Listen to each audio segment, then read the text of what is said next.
स्वागत। दिल्लीमध्ये स्फोट झालेल्या कारचं पुलवामा कनेक्शन असण्याची शक्यता वर्तवली जाते। पुलवामा घटनेच्या दिवशी ही कार विकली गेली।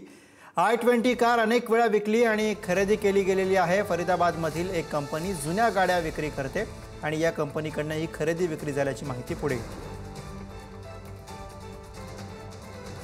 तर या घटनेमधल्या या कारबाबत ही नवी माहिती पुढे आलेली आहे। दिल्लीमध्ये स्फोट झालेल्या कारचं पुलवामा कनेक्शन आहे का हा प्रश्न आता चर्चेत आलाय, कारण पुलवामा घटनेच्या दिवशीच ही कार विकली गेलेली होती। i20 कार अनेक वेळा विकली आणि खरेदी केली गेलेली आहे। फरीदाबादमधील एक कंपनी जुन्या गाड्या विक्री करत असते आणि या गाडीनं या कंपनीकडून या गाडीची विक्री झाली होती अशा स्वरूपाची माहिती आता पुढे येते आहे।